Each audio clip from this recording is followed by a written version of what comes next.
Puji Tuhan. Selamat malam teman-teman yang ikut bergabung saat malam hari ini dan nanti juga yang akan melihat lewat channel YouTube. Mari sebelum kita memulai Bible study kita akan mulai dengan doa. Mari kita bersatu dalam doa. Terima kasih Tuhan Yesus yang baik. Kami mengucap syukur saat malam hari yang indah ini Tuhan. Kalau Engkau kembalikan kami, berikan kami waktu, kesempatan kembali untuk kami kembali belajar firman-Mu. Terima kasih Tuhan, kami tahu ini semua karena Engkau Tuhan, karena terus Engkau berinisiatif buat kami, biar Engkau terus mengajarkan kami merespon inisiatif-Mu dengan benar dalam kehidupan kami. Terima kasih Tuhan Yesus, terima kasih. Kami serahkan Bible study kami dalam kami membedah buku kitab Korintus ini Tuhan, kami serahkan ke dalam tangan-Mu.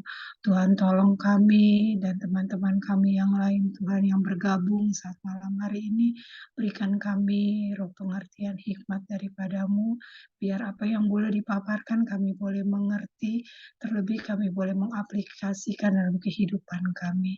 Kami berdoa juga buat hamba-Mu Tuhan Yesus yang akan memberitakan firman-Mu, yang akan memaparkan kebenaran firman-Mu. Biarlah itu semua daripada-Mu Tuhan, itu semua hikmat urapan daripada-Mu. Biar melalui beliau Tuhan Kau pakai menjadi alat-Mu untuk memaparkan kebenaran firman-Mu. Biar kami boleh mendengar kabar baik-Mu saat malam hari ini melalui hamba-Mu Tuhan Yesus. Engkau tolong juga teman-teman kami yang saat malam hari ini belum dapat bergabung. Kami berdoa buat mereka Tuhan, biar Engkau gerakkan hati mereka, supaya mereka juga memberikan waktu, kesempatan untuk bersama-sama belajar lagi akan firman-Mu. Terima kasih berkati mereka juga yang akan melihat dari channel YouTube. Kau berkati mereka supaya mereka juga Tuhan Yesus boleh diberkati melalui kebenaran firman-Mu. Terima kasih Tuhan, kami mengucap syukur dan kami peralaskan doa kami hanya dalam nama Tuhan Yesus Kristus. Haleluya. Amin. Ya, selamat malam teman-teman. Selamat malam Ci Evi. Dalam Bible study kita saat malam hari ini, kita akan membahas 1 Korintus 2 ayat 6 sampai 16. Nanti saya bacakan sebentar ya.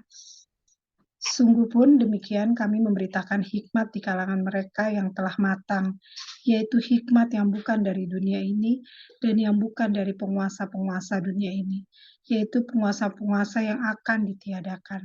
Tetapi yang kami beritakan ialah hikmat Allah yang tersembunyi dan rahasia yang sebelum dunia dijadikan telah disediakan Allah bagi kemuliaan kita. Tidak ada dari penguasa dunia ini yang mengenalnya, sebab kalau sekiranya mereka mengenalnya, mereka tidak menyalibkan Tuhan yang mulia. Tetapi seperti ada tertulis, apa yang tidak pernah dilihat oleh mata, dan tidak pernah didengar oleh telinga, dan yang tidak pernah timbul di dalam hati manusia, semua yang disediakan Allah untuk mereka yang mengasihi Dia. Karena kepada kita Allah telah menyatakannya oleh Roh, sebab Roh menyelidiki segala sesuatu, bahkan hal-hal yang tersembunyi dalam diri Allah. Siapa gerangan di antara manusia yang tahu apa yang terdapat di dalam diri manusia selain roh manusia sendiri yang ada di dalam dia? Demikian pula tidak ada orang yang tahu apa yang terdapat di dalam diri Allah selain roh Allah. Kita tidak menerima roh dunia, tetapi roh yang berasal dari Allah, supaya kita tahu apa yang dikaruniakan Allah kepada kita, dan karena kami menafsirkan hal-hal rohani kepada mereka yang mempunyai roh, kami berkata-kata tentang karunia-karunia Allah dengan perkataan yang bukan diajarkan kepada kami oleh hikmat manusia, tetapi oleh roh. Tetapi manusia duniawi tidak menerima apa yang berasal dari roh Allah, karena hal itu baginya adalah suatu kebodohan, dan ia tidak dapat memahaminya, sebab hal itu hanya dapat dinilai secara rohani. Tetapi manusia rohani menilai segala sesuatu, tetapi ia sendiri tidak dinilai oleh orang lain. Sebab siapakah yang mengetahui pikiran Tuhan, sehingga ia dapat menasehati dia, tetapi kami memiliki pikiran Kristus. Amin.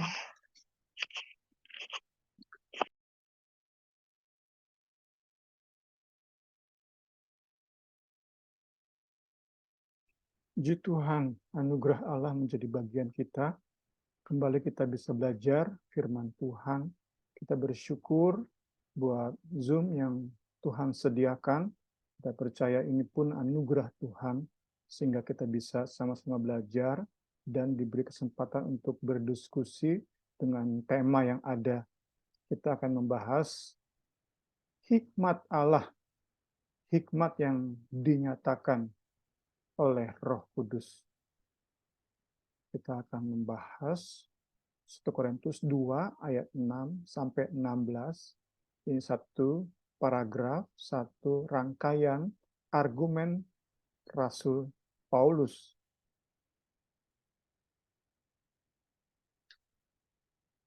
Terus kita rindu sama-sama bisa berpartisipasi dalam diskusi yang memberi bobot pada konten YouTube, karena Zoom kita rekam dan akan diupload ke YouTube. Karena itu bisa teman-teman baik secara lisan maupun tulisan berbagi hasil perenungan dan pembelajaran. Selalu kita awali dengan melihat daftar isi dari buku yang menjadi referensi utama kita. Bahasan malam ini kita lihat di sini bahwa Paulus tidak lagi menyebut Injil itu sebagai yang bodoh dari Allah. Sebelumnya, 2 Selasa berturut-turut kita sudah belajar bagaimana Paulus membuat kontradiksi antara Injil Kristus dan hikmat manusia. Dan Paulus menyebut Injil Kristus sebagai yang bodoh dari Allah. Itu 2 Selasa berturut-turut yang sudah kita lalui. Selasa ini, malam ini, kita lihat bahwa berita Injil, salib Kristus, Paulus sebut sebagai hikmat Allah. Bahkan Paulus tegaskan, salib adalah hikmat sejati, true wisdom. Berita tentang Mesias yang disalibkan itu adalah hikmat Allah.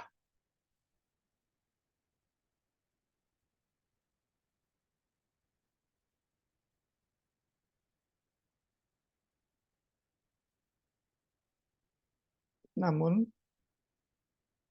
dalam rangkaian argumen pasal 2 ayat 6 sampai 16 ini, Paulus jelaskan bahwa hikmat Allah ini bukan sembarang hikmat.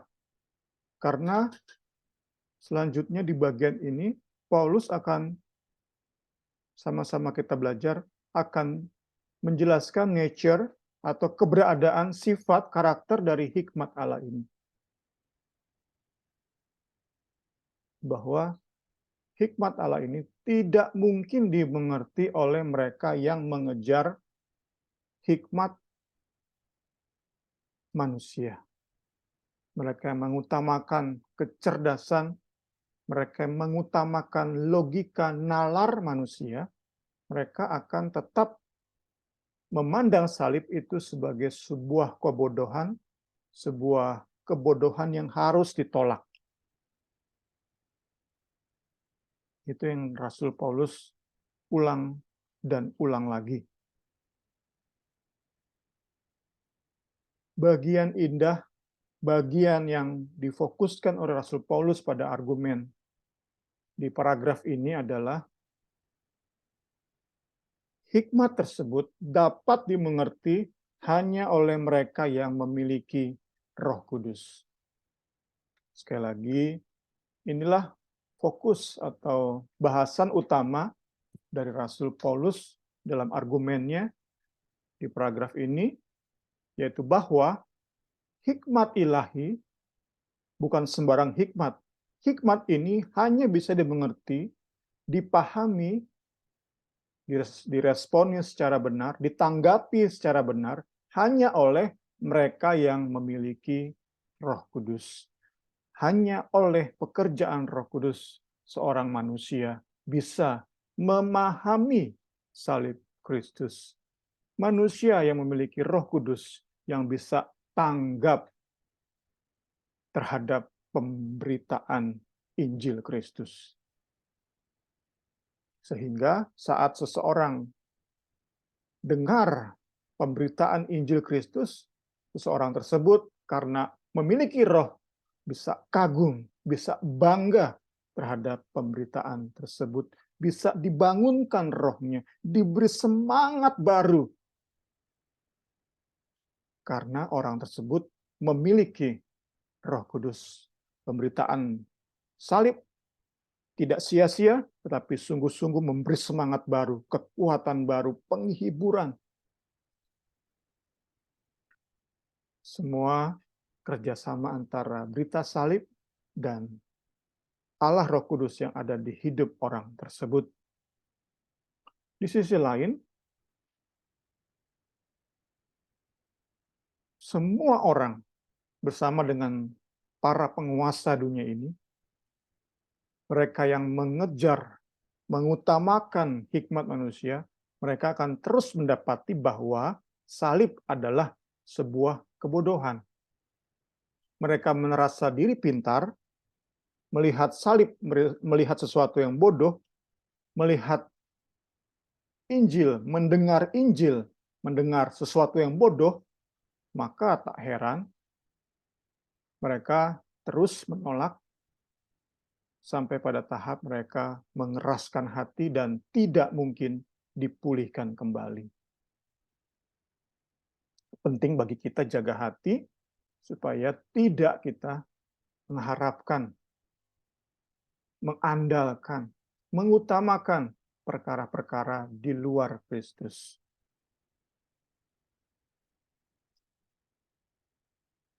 Orang-orang yang tidak memiliki Roh Kudus, mereka selalu memandang Injil sebagai sebuah berita bodoh. Jemaat Korintus tidak seperti itu. Seharusnya tidak seperti itu. Paulus kenal jemaat ini. Paulus mengenal mereka. Mereka tidak masuk ke dalam golongan orang-orang yang memandang salib sebagai sebuah kebodohan. Karena Paulus tahu jemaat Korintus sudah memiliki Roh Kudus. Karena itu menjadi sebuah ironi saat jemaat Korintus tidak bisa mengerti keutamaan salib Kristus. Sebuah ironi, menyedihkan, hal yang miris Paulus dapatkan di tengah-tengah jemaat. Kondisi yang ada di tengah jemaat Korintus itu menyedihkan hati Paulus, karena Paulus tahu mereka memiliki roh, tetapi mereka bertindak seperti orang-orang yang tidak memiliki roh. Mereka tidak bisa mengagumi keutamaan salib Kristus. Mereka bahkan merendahkan salib Kristus. Sesuatu yang harus diagung-agungkan menjadi yang sesuatu yang utama, itu direndahkan oleh jemaat Korintus. Hal yang membuat Paulus sedih, karena itu ia menulis 1 Korintus. Dan salah satu bagian kita bahas malam hari ini dari argumen Paulus menegaskan bahwa orang memiliki Roh Kudus seharusnya bisa kagum sama salib sekagum-kagumnya. Kita lihat malam hari ini argumen Paulus.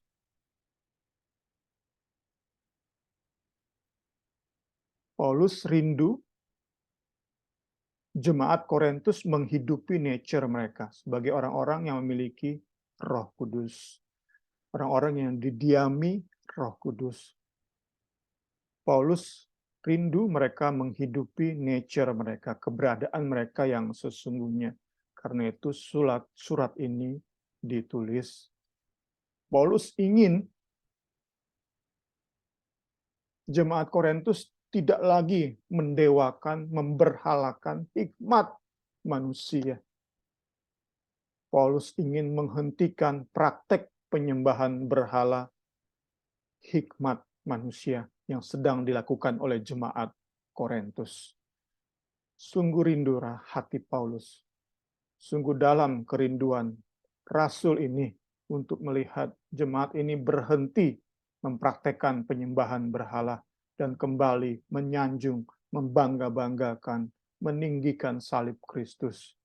Segala hormat kemuliaan bagi Allah kita. Anugerah tercurah saat kita dengar firman Tuhan ini. Anugerah melimpah tercurah. Puji Tuhan, puji Tuhan. Kita percaya itu juga menjadi kerinduan Allah Roh Kudus dalam hidup kita, supaya segala bentuk penyembahan berhala di hidup kita itu dapat dihentikan, sehingga kita bisa lebih dan lebih lagi saat mendengar salib Kristus diberitakan, membaca bahasan tentang Injil Kristus, salib di Golgota, itu membuat kita kagum dan kagum. Jiwa kita meloncat, bergirang. Segala hormat kemuliaan bagi Tuhan. Ini kerinduan Allah Roh Kudus, kiranya juga bisa kita tanggapi secara benar. Kita tinggalkan segala macam bentuk penyembahan berhala.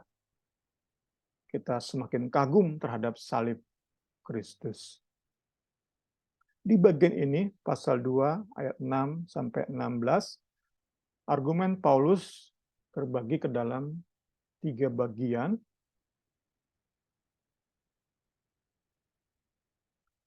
Ada 3 bagian. Pertama, ayat 6 sampai 10a.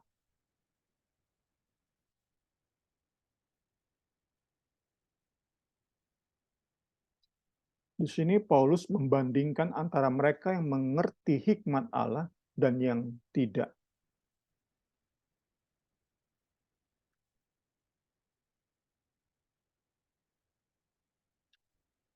Dikontraskan antara mereka yang mengerti hikmat Allah dan yang tidak. Dan bahwa bagian selanjutnya dari bagian pertama ini, Injil ditentukan sebagai jalan membawa gereja kepada pemuliaan.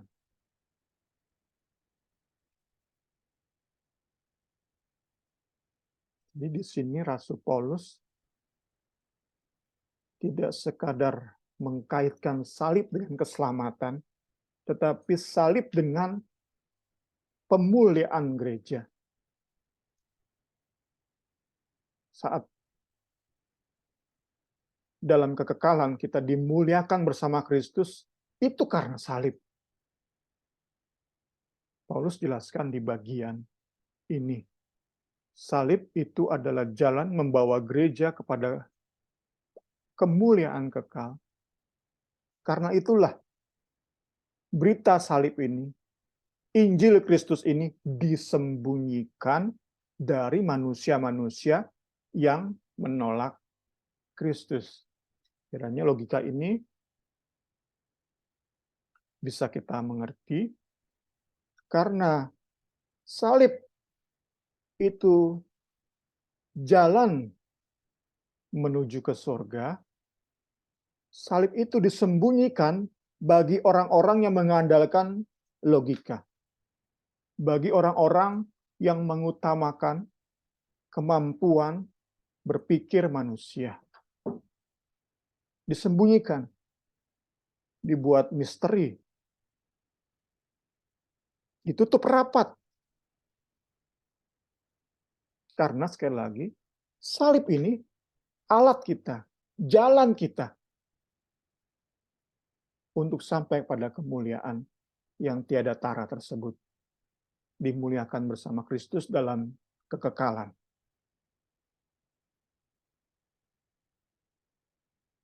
Itu bagian pertama.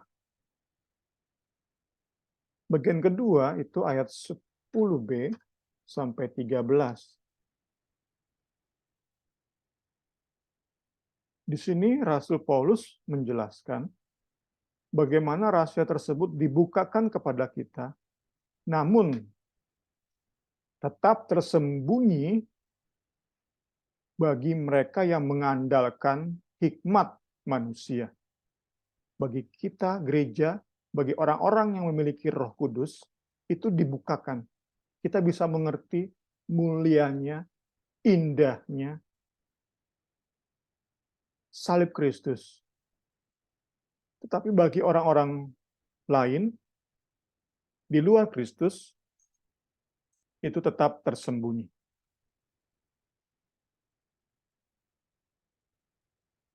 Dan di sini dijelaskan bahwa faktor penentu adalah Roh Kudus. Karena itu perlu fokus pada karya dan pekerjaan Roh Kudus.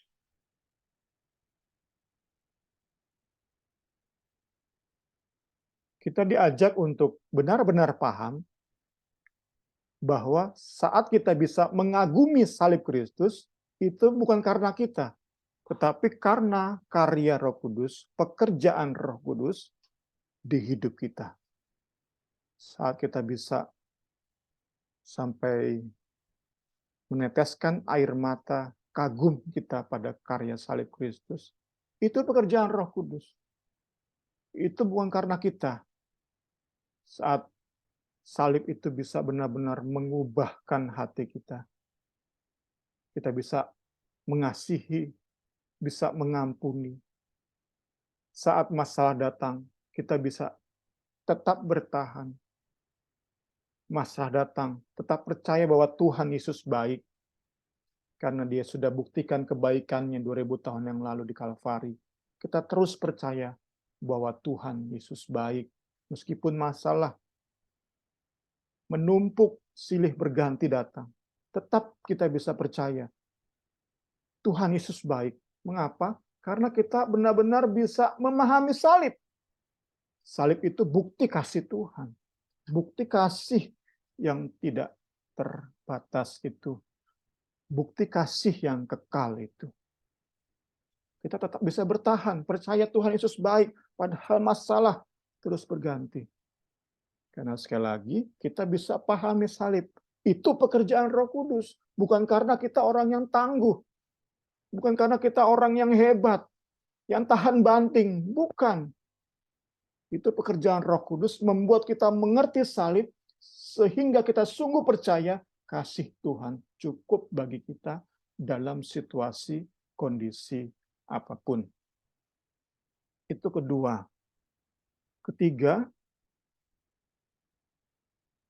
dari argumen Paulus di bagian ini, itu di ayat 14 sampai 16, Paulus menyimpulkan rangkaian argumennya di bagian ini dengan membandingkan antara manusia duniawi atau manusia semanusia-manusianya dengan manusia rohani, yaitu manusia yang memiliki Roh Kudus. Itu dikontraskan, dibandingkan oleh Rasul Paulus di ayat 14 sampai 16. Jadi ada 3 bagian argumen Paulus saat ia menjelaskan pemahamannya, bebannya kepada jemaat Korintus di pasal 2 ayat 6 sampai 16. Ada 3 bagian, kita akan bahas malam ini hanya 1 bagian saja. Bagian pertama, ayat 10, ayat 6, ayat 6, bagian pertama saja, ayat 6 sampai 10a. Sedangkan bagian kedua dan bagian ketiga, ayat 10b sampai 16, itu kita akan bahas Selasa depan.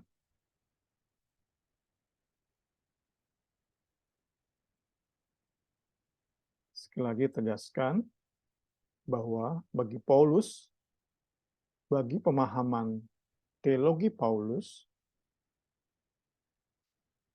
terus tegaskan bahwa kita semua berteologi. Ada orang-orang anti teologi, tapi sebenarnya saat kita menyikapi sesuatu, kita yang mengaku Kristen, kita sedang berteologi. Terutama saat kita baca sebuah ayat dan kita artikan, kita sedang berteologi. Karena itu perlu kita punya teologi yang benar. Karena kalau tidak punya teologi yang benar, saat baca sebuah ayat, kita artikan, maka pengertian, penafsiran kita akan salah jika teologi kita salah. Perlu teologi yang benar. Bagi Paulus dalam pemahaman teologinya, Roh Kudus merupakan kunci dari seluruh argumen di bagian ini.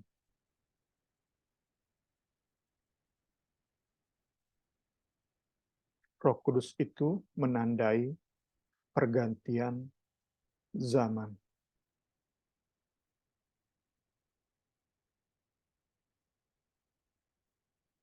Di satu sisi, ada manusia-manusia yang tanpa Roh Kudus, mereka ada di dalam zaman yang akan binasa ini. Entah sampai tahun 2030 atau 2040, 50, dan seterusnya kita tidak tahu. Tetapi this age, zaman ini akan berlalu. Manusia-manusia tanpa Roh Kudus, sehebat apapun mereka, sepintar, sekaya, miliarder mereka mungkin, orang-orang terhormat, orang-orang yang tidak bisa disentuh oleh hukum, mereka benar-benar tak tersentuh oleh hukum, saking berkuasanya. Tetapi tanpa Roh Kudus, semua orang yang tanpa Roh Kudus itu dibilang orang zaman ini, zaman yang akan binasa. Sedangkan orang-orang yang memiliki Roh Kudus, kita adalah orang-orang next age, zaman yang akan datang. Zaman kekekalan. Itu yang membedakan kita dengan orang-orang zaman ini. Orang-orang duniawi, orang-orang tanpa Roh Kudus. Dan kuncinya adalah Roh Kudus. Satu tanpa Roh Kudus, satu punya Roh Kudus. Puji Tuhan, puji Tuhan. Mereka yang tanpa Roh Kudus akan binasa sesuai dengan habisnya zaman ini, entah tahun berapa, tetapi akan ikut binasa sesuai dengan habisnya zaman ini. Sedangkan kita yang memiliki Roh Kudus, kita akan memasuki zaman yang baru di dalam kekekalan.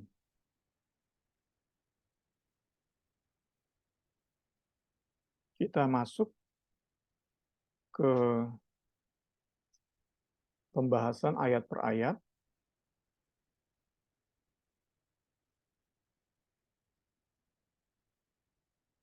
Paulus di bagian sebelumnya sudah menegaskan bahwa Injil Allah, hikmat Allah adalah berita tentang Kristus yang disalibkan. Itu kontennya, konten hikmat Allah. Di bagian ini,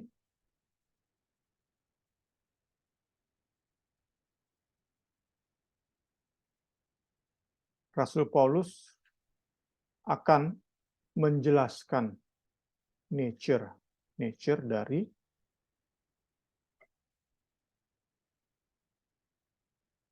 hikmat Allah tersebut.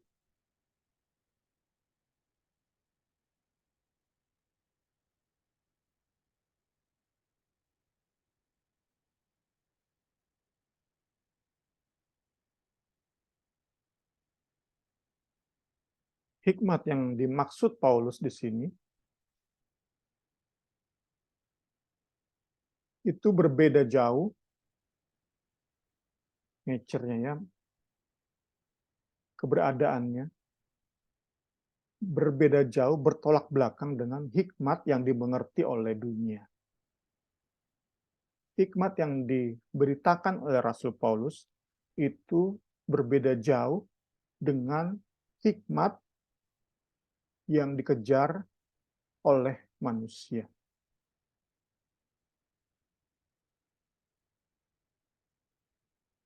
Saat Rasul Paulus katakan, kami memberitakan hikmat, hikmat di sini bukan hikmat yang dimengerti oleh manusia pada umumnya. Bahkan secara radikal berbeda, bertolak belakang. Yang satu, hikmat yang berasal dari Allah dan mempermuliakan Allah, sedangkan di bagian lainnya yang bertolak belakang, hikmat yang berasal dari penguasa dunia ini dan sifatnya menentang pengenalan akan Allah. Jadi benar-benar bertolak belakang.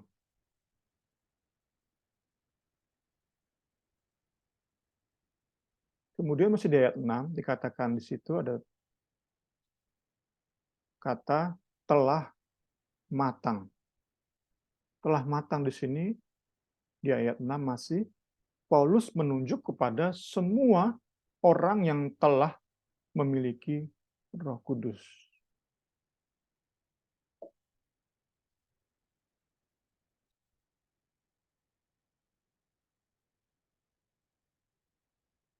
Mereka karena memiliki Roh Kudus punya potensi untuk memahami salib Kristus. Karena Roh Kudus ada di hidup mereka, maka pikiran Kristus ada di hidup mereka. Saat seseorang memiliki pikiran Kristus, maka salib akan dipandang atau dipahami secara semestinya.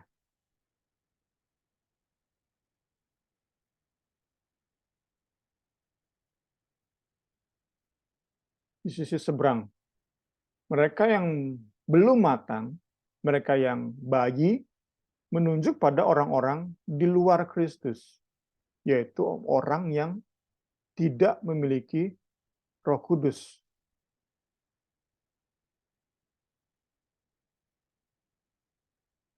Mereka mengandalkan hikmat manusia, taruh harap pada kemampuan manusia. Roh Kudus tidak ada di hidup mereka. Mereka tidak memiliki pikiran Kristus. Karena itulah salib terus menjadi sesuatu yang aneh, batu sandungan, sebuah kebodohan bagi mereka.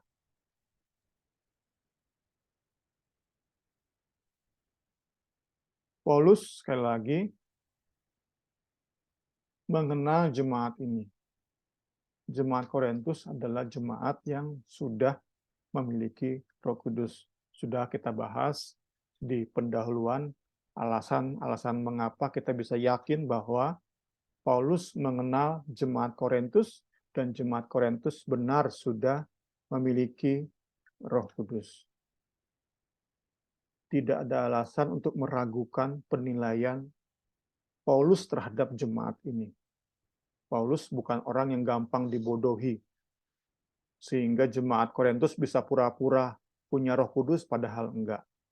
Paulus yakin, Paulus tahu jemaat ini, jemaat Korintus ini punya Roh Kudus. Itu sudah kita bahas di pendahuluan.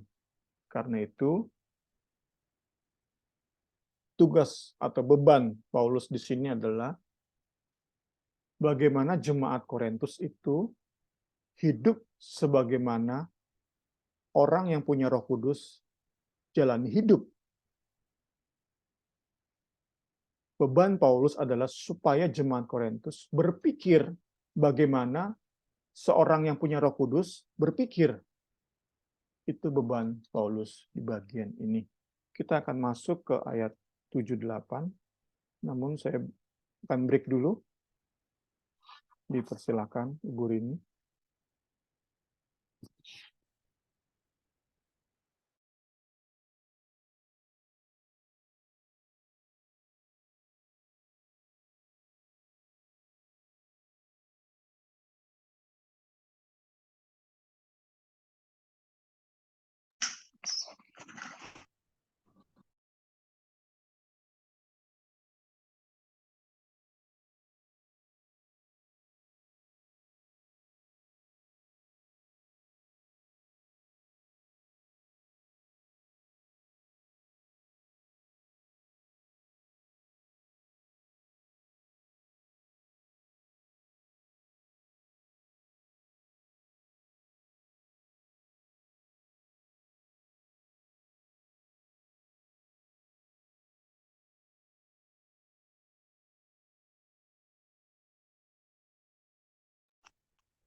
Kita lanjutkan ayat 7 dan 8. Kedua ayat ini membahas lebih lanjut ayat 6. Ayat 7 menjelaskan nature, hikmat Allah, keberadaan hikmat Allah, sifat hikmat Allah yang membuat mustahil bagi manusia duniawi untuk memahaminya. Itu ayat 7. Ayat 8 menjelaskan kembali kegagalan orang-orang berhikmat dari dunia ini dalam konteks tanggung jawab mereka dalam peristiwa penyaliban Yesus Kristus.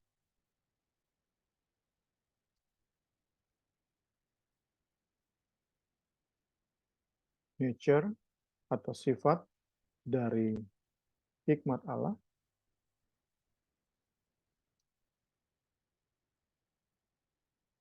Pertama, hikmat Allah itu merupakan sebuah misteri.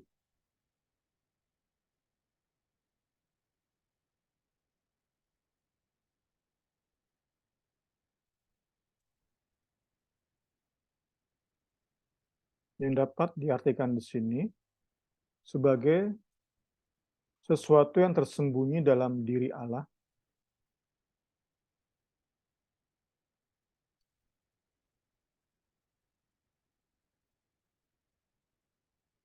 yang sebelumnya disembunyikan sama sekali dari manusia, namun kemudian diberitahu kepada manusia lewat karya Roh Kudus.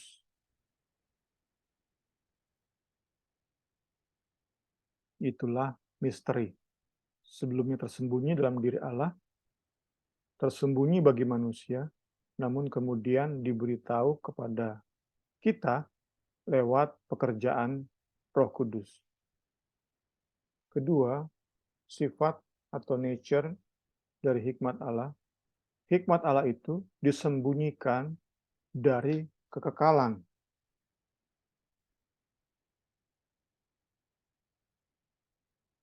Sampai masa di mana Allah siap menyatakannya.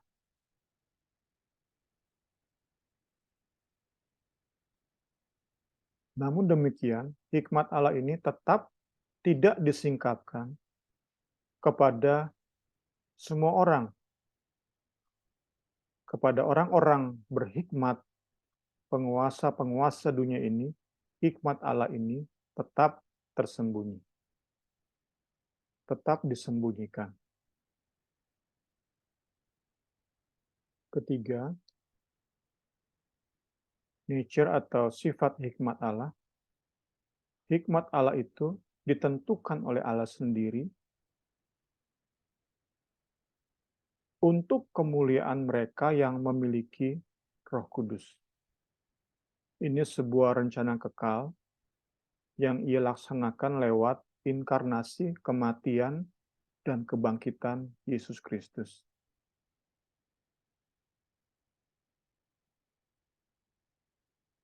Saat kita hidup mengagumi, memahami hikmat Allah, maka pemuliaan yang Allah kerjakan terus berlangsung secara progresif sampai pada akhirnya tiba di surga mulia. Sehingga terjadi perbedaan yang nyata saat orang-orang duniawi yang mengutamakan hikmat dunia mengalami peniadaan, seperti kita bahas Selasa kemarin, ditiadakan orang-orang yang mulia, orang-orang yang merasa terpandang, orang-orang yang merasa berhikmat itu ditiadakan. Kita yang mengutamakan salib mengalami pemuliaan, peniadaan atau pembinasaan, pemuliaan.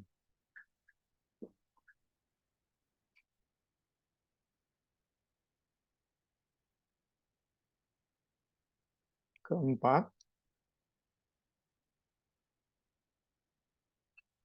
sifat atau nature dari hikmat Allah. Hikmat Allah itu bukanlah sesuatu yang dapat dikenal atau dimengerti oleh manusia tanpa Roh Kudus. Kita pernah atau sering dengar sebuah idiom, tidak kenal maka tidak sayang. Karena penguasa dunia ini, orang-orang tanpa Roh Kudus tidak mengerti rencana Allah, maka mereka membenci Yesus.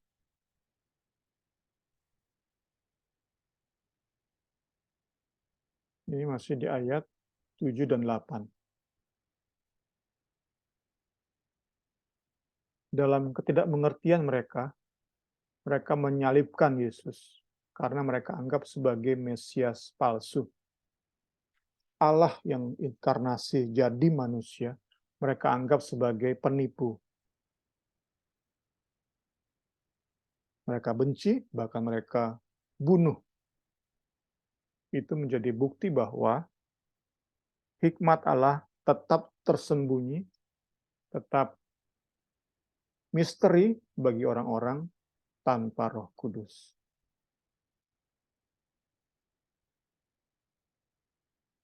Ayat 9.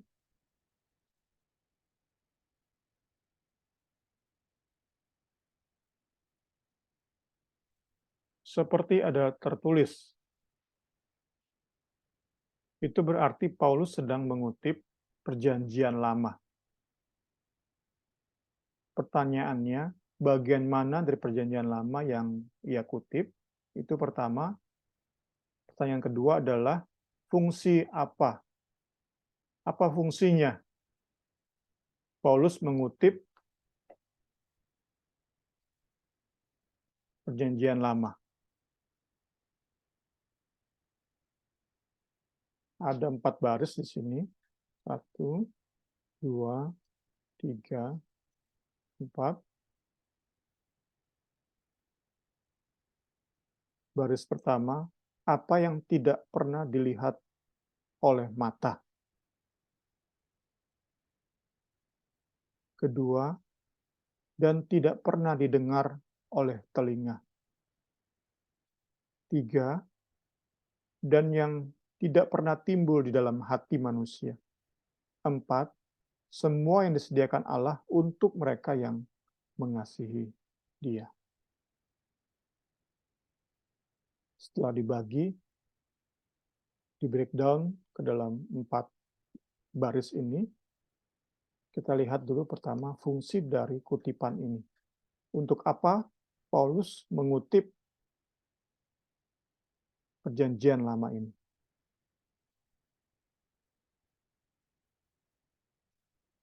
Di sini Rasul Paulus sedang mengutip 2 kenyataan, 2 realitas yang mendukung argumennya. Pertama,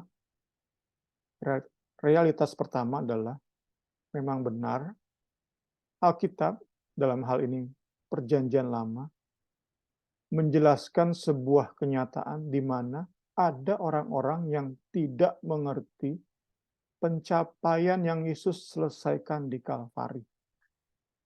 Yesus luar biasa melakukan pengorbanan, karya yang luar biasa.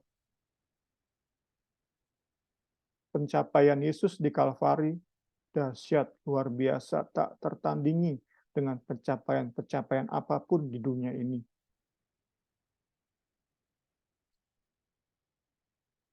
Namun tetap ada orang-orang yang tidak bisa menghargai pencapaian Yesus di Kalvari.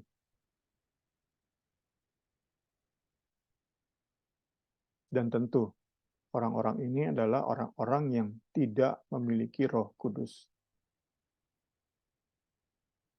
Itu realitas yang pertama. Yang kedua, pencapaian Kristus di salib, di Kalvari, itu disediakan bagi manusia yang mengasihi Allah.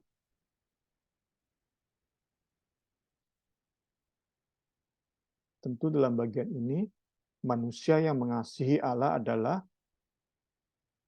orang-orang yang memiliki Roh Kudus.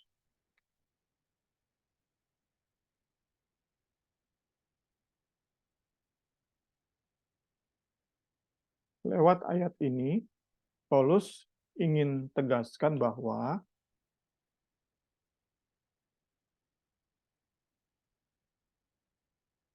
kami, Paulus dan teman-teman, memberitakan hikmat Allah, yaitu keselamatan lewat Kristus yang disalibkan, yang tidak dimengerti oleh satupun manusia duniawi. Tapi seperti ada tertulis, apa yang tidak seorang pun dapat lihat, dengar, dan mengerti dari jalan-jalan Allah, inilah yang Allah siapkan bagi mereka yang mengasihi Dia. Orang-orang di luar Kristus, orang-orang tanpa Roh Kudus, tidak dapat melihat, mendengar, dan mengerti maksud dari salib. Namun, bagi orang-orang yang memiliki Roh Kudus, salib itu merupakan anugerah terbesar yang membangkitkan syukur terdahsyat, kebanggaan terhebat. Inilah yang disiapkan bagi mereka yang mengasihi Dia. Jadi berbeda jauh dengan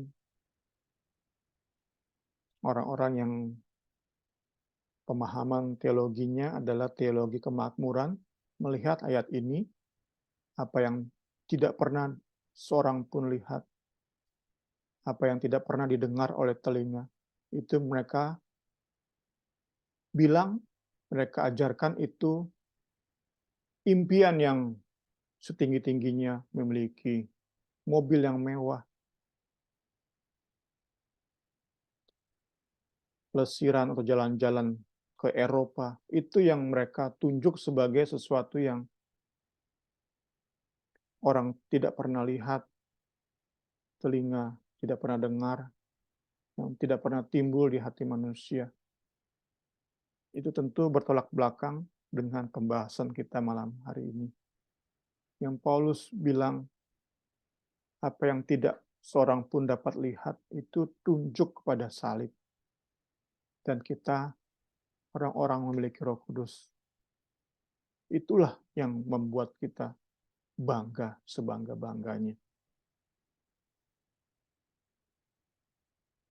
Kiranya saat kita esok-esok hari membaca ayat ini, merenungkan ayat ini, kita sudah dapat paham. Kita nggak lagi salah paham, salah mengerti. Kita paham malam hari ini bahwa apa yang tidak pernah orang lain pikirkan itu adalah salib. Sedangkan kita renungkan, kita pikir-pikirkan, kita pahami, kita bangga. Salib Kristus, harta yang paling berharga, harta termulia. Karena itu saat menurunkan ayat ini menjadi ayat impian punya barang-barang tertentu, itu merendahkan maksud Paulus dengan menulis ayat ini.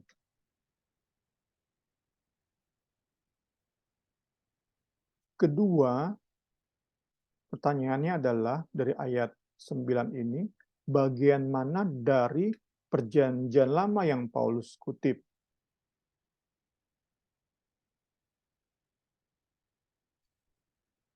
Ternyata ini merupakan gabungan dari dua ayat,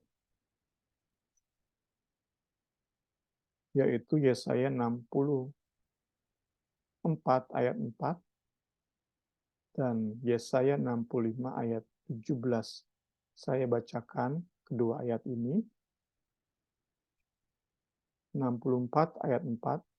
Tidak ada telinga yang mendengar dan tidak ada mata yang melihat seorang Allah yang bertindak bagi orang-orang yang menanti-nantikan Dia. Hanya Engkau yang berbuat demikian. 65 ayat 17. Sebab sesungguhnya Aku menciptakan langit yang baru dan bumi yang baru. Hal-hal yang dahulu tidak akan diingat lagi dan tidak akan timbul lagi dalam hati.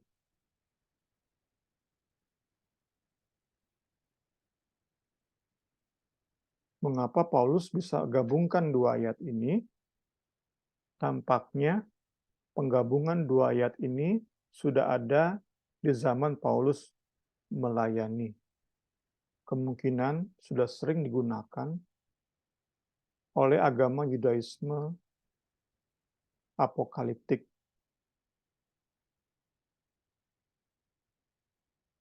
yaitu para pemimpin agama Yahudi setelah masa pembuangan di Babel. Kita bahas ayat terakhir malam hari ini, ayat 10a.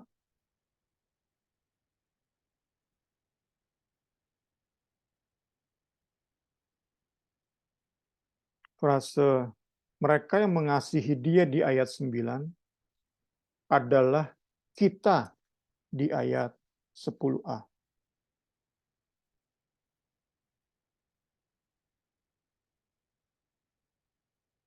Kepada kita Allah telah menyatakan hikmat-Nya oleh Roh. Saat orang-orang duniawi, mereka tanpa Roh Kudus, mereka tidak bisa melihat, mereka tidak bisa mendengar, mereka sama sekali tidak pernah timbul dalam hati apa maksud salib, apa keselamatan dalam Kristus. Itulah yang disediakan bagi orang-orang yang mengasihi Dia, orang-orang yang memiliki Roh Kudus. Segala perkara luar biasa yang terkandung dalam salib itu dinyatakan kepada kita oleh pekerjaan Roh Kudus.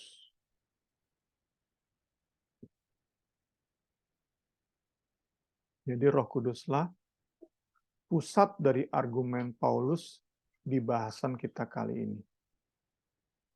Roh Kuduslah pusat dari argumen Paulus di bahasan kita kali ini. Saat kita ditanya, apa pekerjaan Roh Kudus dalam hidupmu? Maka kita bisa jawab, karya utama Roh Kudus dalam hidup saya adalah menyatakan atau menjelaskan ajaib dan luar biasanya karya salib. Membuat kita makin hari makin kagum terhadap karya salib. Itulah karya utama Roh Kudus dalam hidup kita. Roh Kudus, karya utamanya bukan membuat kita bisa berbahasa roh, bisa bernubuat, atau fenomena-fenomena lainnya. Karya utama Roh Kudus adalah membuat kita kagum dan semakin kagum terhadap salib Kristus. Itu yang menjadi fokus Rasul Paulus di bagian ini, dan kiranya kita pahami semangat itu, kita pahami pemikiran Rasul Paulus ini masuk ke dalam hati kita. Kita yakin seyakin-yakinnya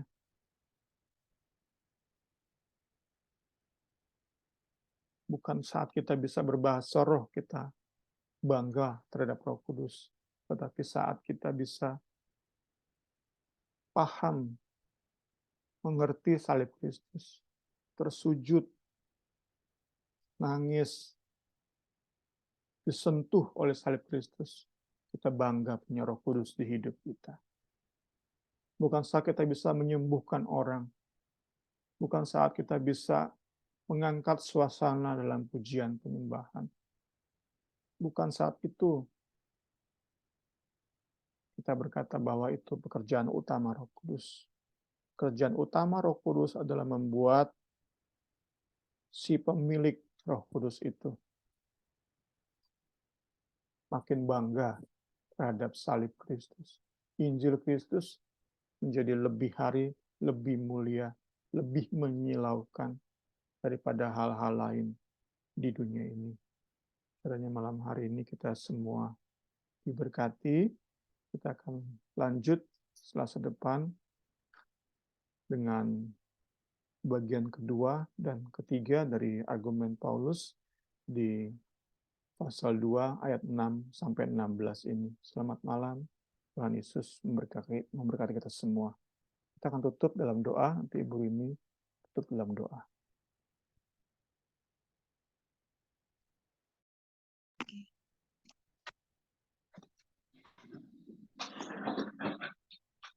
Puji Tuhan. Kita akan tutup Bible study kita malam ini. Mari kita bersatu dalam doa.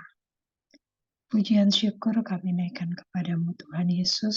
Kami mengucap syukur atas berkat firman-Mu saat malam hari ini. Karya Roh Kudus-Mu dalam hidup kami Tuhan Yesus. Luar biasa Tuhan. Oh Tuhan Yesus, karya salib-Mu Tuhan Yesus, biar kami boleh mengerti, kami boleh pahami Tuhan, kami boleh rasakan Tuhan dalam hidup kami. Biarlah Roh Kudus terus mengingatkan kami Tuhan Yesus. Firman yang kami boleh dengar saat malam hari ini Tuhan Yesus, itu boleh kami aplikasikan Tuhan. Terkadang kami membaca kebenaran firman-Mu, kami Tuhan Yesus tidak mengerti Tuhan, tapi biarlah Tuhan melalui Bible study ini, pemahaman malam ini Tuhan, biarlah Roh Kudus yang memberikan kami pengertian Tuhan Yesus akan kebenaran firman-Mu. Terima kasih Tuhan, terima kasih. Oh, berkati hamba-Mu Tuhan Yesus, pakai lebih lagi luar biasa Tuhan untuk menjadi alat-Mu, untuk memberitakan kebenaran firman-Mu.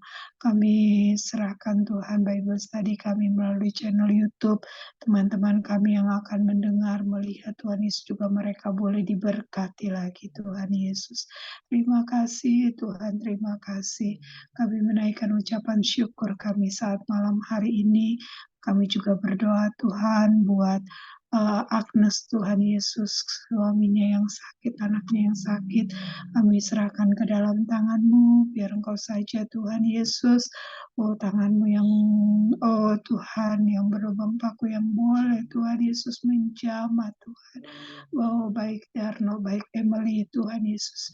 Oh Tuhan Yesus, Engkau pulihkan dengan sempurna, biar dengan tubuh sehat boleh kembali lagi beraktivitas, terlebih boleh lagi melayani-Mu Tuhan Yesus. Terima kasih Tuhan, terima kasih Engkau baik. Teman-teman kami juga mungkin dalam kesibukan mereka. Oh Tuhan Yesus, tolong biar Engkau kembalikan kami minggu depan, Jumat juga Tuhan Yesus, untuk kami boleh bersama-sama lagi belajar akan firman-Mu. Terima kasih Tuhan Yesus. Kami mengucap syukur saat malam hari ini, dan kami beralaskan doa kami hanya dalam nama Tuhan Yesus Kristus. Haleluya. Amin.